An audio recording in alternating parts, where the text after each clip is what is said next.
प्रेम से बोलिए छठी माता की जय, सूर्य भगवान की जय। तो गुरु भाई बहना, मैं एक छठ व्रत की कथा सुनाने जा रही हूँ। इस कथा को पूरा सुनिए और रहस्य जानिए। आधी नहीं, आधी सुनने में भगवान सूर्य देव का अपमान होती है और पूरा सुनने में भगवान सूर्य देव छठी माता मन की मन्नतें पूरी करते हैं, हर इच्छा पूरी करते हैं। जिनका संतान नहीं है उनका संतान देते हैं, जिनका पुत्र नहीं है उनका पुत्र देते हैं, जिनका धन नहीं है उनका धन देते हैं, हर सुख शांति देते हैं। तो चलिए कथा की ओर चलते हैं। गुरु भाई बहना, एक राजा थे और उनकी 6 रानी थी। लेकिन गुरु भाई बहना, राजा साहब का एक भी संतान नहीं था, एक भी संतान नहीं था। राजा साहब निसंतान थे। राजा साहब को कोई देखना भी पसंद नहीं करते थे। गुरु भाई बहना, राजा साहब को सब कोई कहते थे कि राजा कुकर्मी राजा है। ये राजा जो है, राजा कोई पुण्य नहीं करते हैं और ना ही कोई व्रत करते हैं। गुरु भाई बहना, राजा की जो छोटी पहले से 6 रानी थी, कोई पूजा पाठ नहीं करती थी, कोई व्रत नहीं करती थी और अपने घर में बड़ी मलिनता के साथ रहती थी। दासियों से भोजन बनवाना, दासियों से पूजा पाठ करवाना, खुद से कुछ नहीं करती थी। राजा साहब को प्रजा बोले, राजा साहब आपका तो पहले से 6 रानी है, लेकिन आप एक विवाह और कीजिए, हो सकता है आपका पुत्र हो जाए। गुरु भाई बहना, जब ऐसा बात लोग बोले तो राजा चिंतित होकर कहने लगे कि नहीं, मैं तो 6 विवाह कर चुका हूं, लेकिन मुझे पुत्र नहीं हुआ और अब 7वां में क्या हो जाएगा क्या पता। गुरु भाई बहना, जब सारे लोग जिद करने लगे तो राजा करने को लिए शादी तैयार हो गए, शादी करने को लिए तैयार हो गए और बोले कि तो ठीक है, हम विवाह करने को लिए तैयार हैं। और 7वां विवाह राजा साहब कर लिए। जब 7वां विवाह कर लिए और 7वीं रानी आई, वो भी एक राजा की पुत्री थी और भगवान सूर्य देव का परम भक्त थी। सूर्य देव का प्रतिदिन चरण धोती थी, उनका चरण धोकर अपने घर में पूरा छिड़काव करती थी और चरण धोकर अपना शरीर पे छिड़काव करती थी।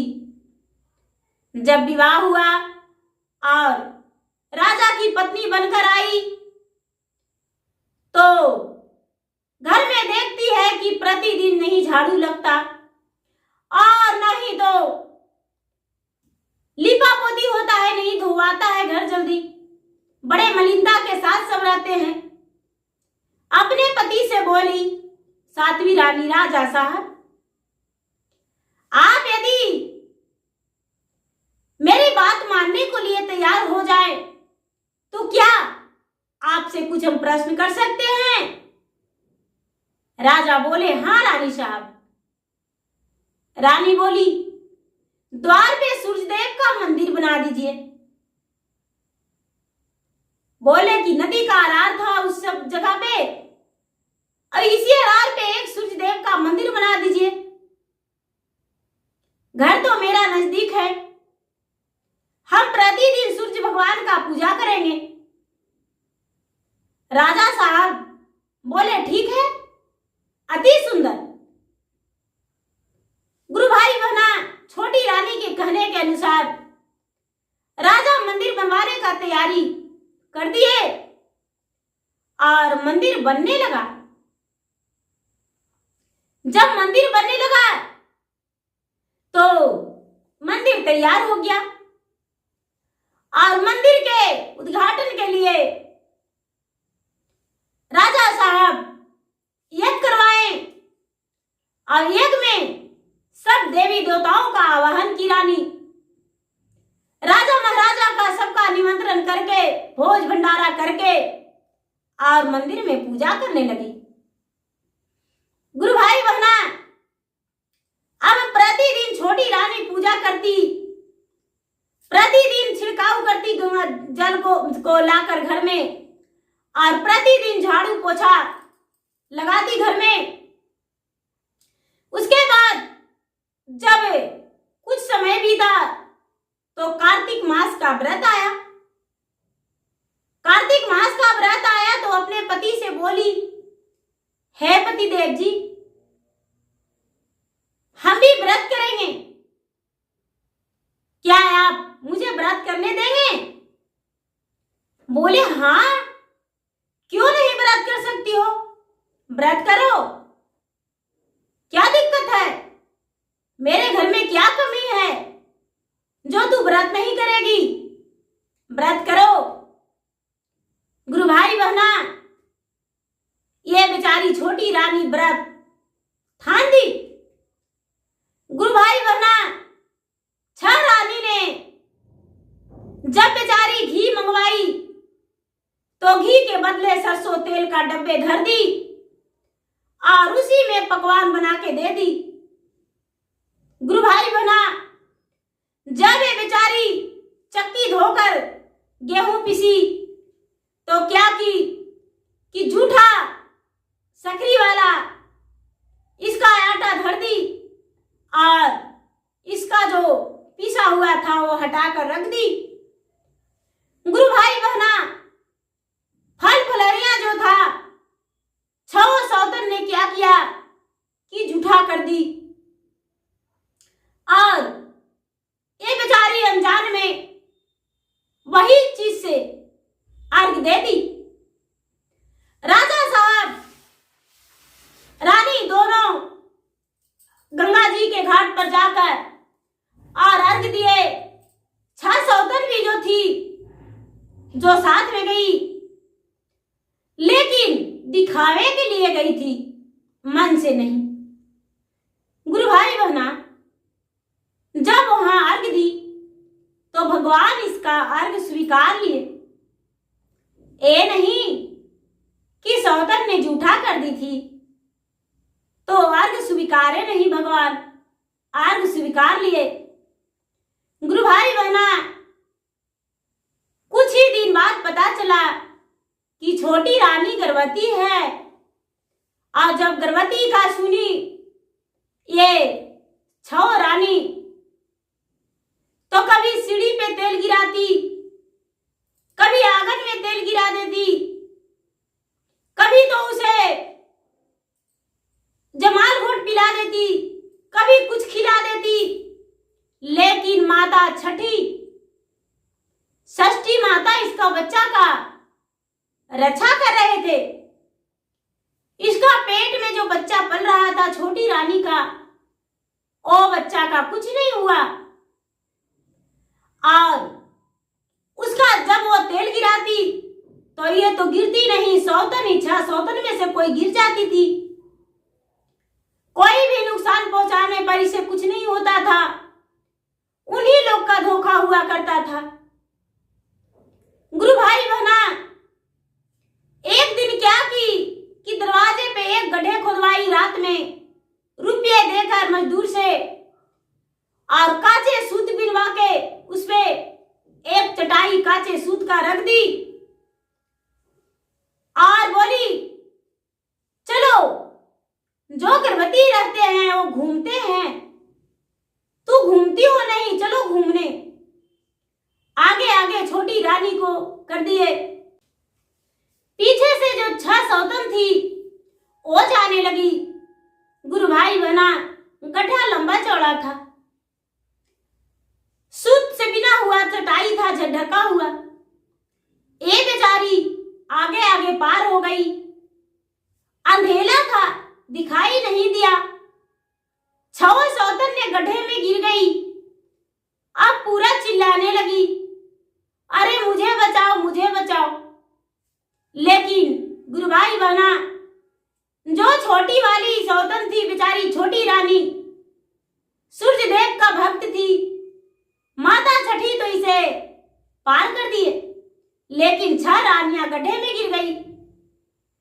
राजा से कह के छोटी रानी से निकलवाई। आगे मन ही मन सोचती थी कि लगता है ये मुझे बच्चे का मारना, मेरा बच्चे का मारना चाहती है, मुझे मारना चाहती है। सावधान रहने लगी। गुरु भाई बहना, जब 9वां महीना बीता, 9वां महीना बीतने के बाद ए बेचारी एक सुंदर पुत्र का जन्म दिया। और सुंदर पुत्र का जन्म देने पर आंखों पे पट्टी बांध धर दी, इसका चादर धर दी। और 6 रानियां ने मिलकर इसका बच्चे का चुरा लिया और एक मिट्टी का पुतला बनाकर इसके पास धर दी। सुंदर सा पुतला पहले से बना रखी थी और पुतला को धर दी। गुरु भाई बहना, राजा को पता चला कि मेरा घर में आज खुशियां छा गया है, मेरा घर में बच्चे का जन्म हुआ है। राजा साहब हंसते भी हंसते आए। जब राजा साहब हंसते भी हंसते आए तो देखे कि अरे ये तो मिट्टी का पुतला है। उसमें दासी भी जो थी, दाई मिल गई थी 6 रानी के साथ। 6 रानियां ने मिलकर जंगल में बच्चे को पहुंचा दी थी और लौट आई। गुरु भाई बहना, छोटी रानी कहती है कि ही राजा साहब, मैंने बच्चे का जन्म दिया हूं, मैं कोई पुतला का जन्म नहीं दिया हूं। इन्होंने आपके साथ ऐसा खेल खेला है। लेकिन गुरु भाई बहना, राजा उस समय पागले बन चुके थे। उनका कोई दिमाग नहीं काम कर रहा था। 6 रानियां का बात मान लिया दासी का, लेकिन अपने सास सोने वाली अर्धांगिनी का बात नहीं माने। एक का बात नहीं माने, 7 का बात मान लिए और सबको कहने पर उसे घर से निकाल दिए। उसे घर से निकाल दिए। ए बेचारी घर से निकल गई। एक तो प्रसव हुआ था, दूसरे में बेघर हो गई, तीसरा में दर्द से पीड़ित थी, चौथा में इसका बच्चा चोरी हो गया, 5वां में इसके साथ कोई नहीं, बिल्कुल अकेला निकली। गुरु भाई बहना, बेचारी उसी जंगल में जाने लगी। चलते चलते चलते चलते एक सुंदर बट वृक्ष का गाछ था। उसी वृक्ष के नीचे बच्चा रो रहा था। बच्चा के गाल पे काले तिल का निशान था। अब बेचारी देखी, अरे ये तो मेरा ही बच्चा है, अवश्य मेरा सौतन ने चुराया है और मेरा बच्चा को फेंक लाया है। गुरु भाई बहना, बच्चे को उठाकर गोद में लेकर सीने से लगाई। बच्चा ने पेट भर के दूध पी लिया। अब बेचारी सोचती है कि हम कहां जाएं नवजात शिशु को लेकर। गुरु भाई बहना, बेचारी चुपचाप वहां से चलने लगी। चलते चलते चलते चलते चलते चलते एक ऋषि मुनि का आश्रम था। उसी आश्रम में पहुंची और आश्रम में पहुंचकर ऋषि मुनि के बोली, बाबा मैं दुखी हूं, क्या आप मुझे इस आश्रम में जगह देंगे रहने के लिए? ऋषि मुनि बोले, पुत्री अवश्य रह सकती हो, मेरा धर्म है लोगों को रक्षा करना। गुरु भाई बहना उसी आश्रम में लकड़ी तोड़कर लाती थी और ऋषि मुनि को भोजन बनाती थी और आश्रम में रहने लगी। धीरे धीरे ये बच्चा बड़ा हो गया। अब ऋषि मुनि से कहने लगी, बाबा मैं तो प्रतिदिन भगवान सूर्य देव का पूजा करते थे, फिर भी मुझे कष्ट इतना कैसे हुआ?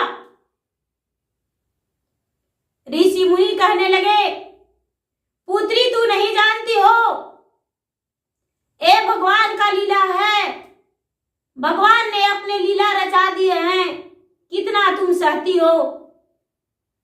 अब तुम्हारा दुख दूर हो गया, अब तेरा सुख का समय आ गया है।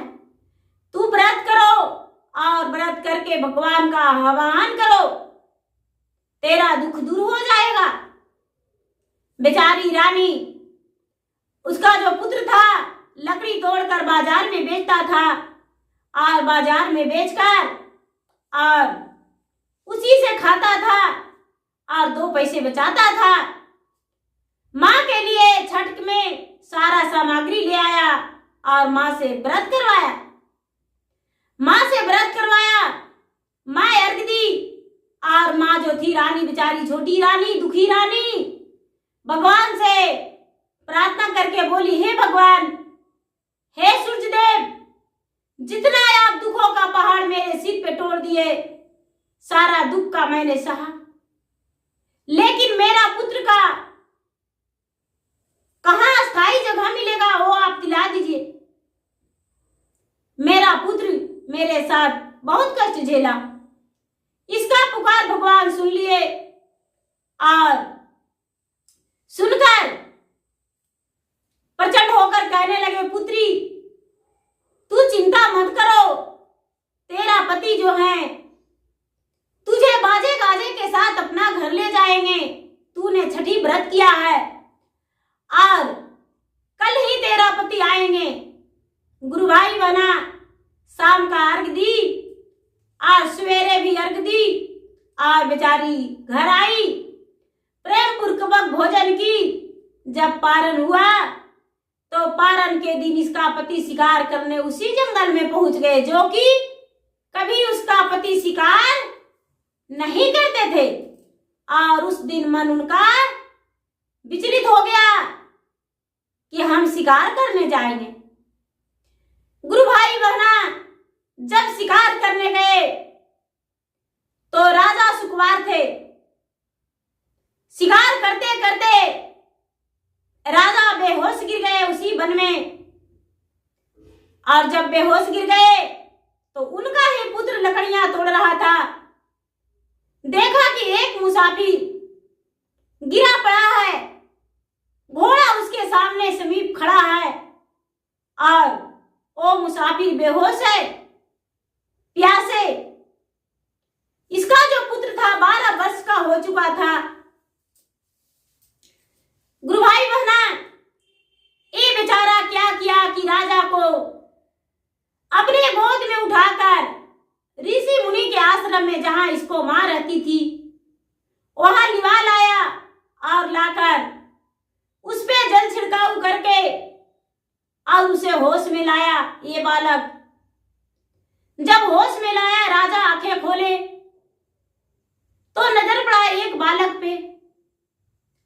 सबसे पहले तो राजा के आंखों में आंसू आ गया और बच्चा को मुंह देखते ही रह गए। इतना घने जंगल में तुम कौन हो, इतना नवजुवक?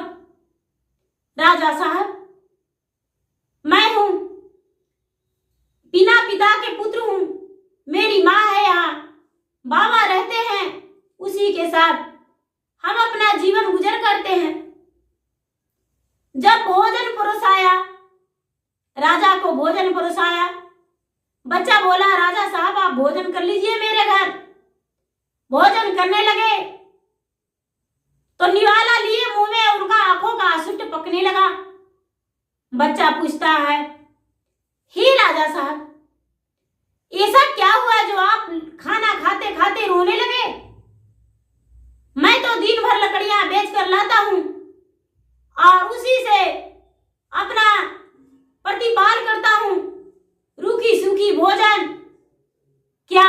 पसंद नहीं। राजा कहने लगे, इस भोजन बनाने वाले से हम मिलना चाहते हैं। बालक बोला, मेरी मां ने बनाई है। राजा बोले, हे पुत्र, अपने माता को मेरे समीप ला दो। अरे छोटी रानी आई। छोटी रानी राजा को तो पहले देख ली थी बेहोश हालत में। छोटी रानी तो जानती थी मेरे पति हैं और अच्छे से भोजन बनाकर दी। राजा ने रानी को देख आंखों में आंसू भर लिए और कहने लगे कि ये बच्चा तुम्हारा कैसे? तू तो एक राजकुल की थी, राजपुताना कुल की थी, तो बच्चा तुम्हारा कहां से आया? बेचारी रानी कहती है, छोटी रानी, हे स्वामी, मैं राजघराना के हूं, राजकुल के हूं, राजपूत कुल के हूं। मैं कोई गलत ऐसा नहीं किया हूं जिससे आपका अपमान हो। मैं 12 वर्ष से इसी ऋषि मुनि के पास रह रही हूं, लेकिन अपने बच्चे के साथ रह रही हूं। आपकी जो 6 रानियां थी, 6 रानियां ने मुझे आग पे पट्टी बांध के और मेरा बच्चे को चुराकर और एक मिट्टी का पुतला बनाकर रख दी थी। और भगवान सूर्यदेव के कृपा से मैंने व्रत किया और आपको दिल से पुकारा और आप चले आए। गुरु भाई बहना, राजा ने बोले, हे रानी, अपना घर लौट जाओ बच्चे के साथ। रानी कहती है कि राजा साहब, हम ऐसे नहीं जा सकते हैं आपके साथ। जैसे ब्याह करके आप बाजे गाजे के साथ, नाच मुजरे के साथ मुझे ले गए थे, उसी तरह आज हम आपके घर जाएंगे और नहीं तो नहीं जाएंगे। गुरु भाई बहना, राजा साहब ढोल बाजा, पालकी, अपने पुत्र का घोड़ा सब कुछ किए और बारात सजवाए। फिर से नाचते गाते बजाते अपने पत्नी को घर ले गए। और जब अपने पत्नी को घर ले गए तो 6 रानियां जो थी उनका तो जाल निकलने लगा कि अरे, इसका पुत्र तो लगता है मिल गया था और ये भी घर आ गई। गुरु भाई बहना, जब राजा अपने रानी और पुत्र के साथ गए तो दासी से बोले, उसका दाई से बुलाए और पूछे, बताओ किसके कहने से तूने बच्चा मेरा चुराया था और भीगा था? दाई बोली, राजा साहब, मुझे आपकी पत्नी ने बहुत सारा धन दिया जो कि मैं इतना दिन में भी नहीं कमा पाया, तो बच्चा है आपका फेंका, दर्द मुझे क्या? गुरु भाई बहना, दासी को, वो दाई को और 6 रानियां को राजा आंख निकलवा के और घर से निकाल दिए। 6 रानी का और दासी का कुछ नहीं किए, सिर्फ आंख निकलवा के और घर से निकाल दिए और अपने पुत्र के साथ, अपने पत्नी के साथ खुश रहने लगे। तो गुरु भाई बहना, कभी भी किसी का बच्चा हो, कभी उसके साथ गलत नहीं करना चाहिए, अत्याचारी नहीं करना चाहिए। माँ का दया होना चाहिए, माँ का निर्दया नहीं। सौतेली माँ अपना माँ क्या, माँ तो माँ होती है।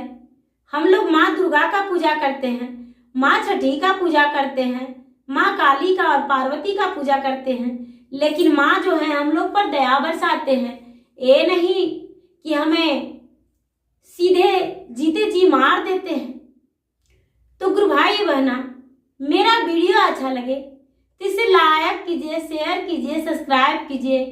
कमेंट बॉक्स में हर हर महादेव, जय छठी मैया, जय सूर्य भगवान आवाज लिखे या अपना दुख भी कमेंट बॉक्स में लिखकर भेज सकते हैं और भगवान से आपके लिए अवश्य दया मांगेंगे, विनती करेंगे, जो कि आपका श्रद्धा भक्ति पूरा हो और मैं इंस्टाग्राम पे भी हूँ, मैं फेसबुक पे भी हूँ।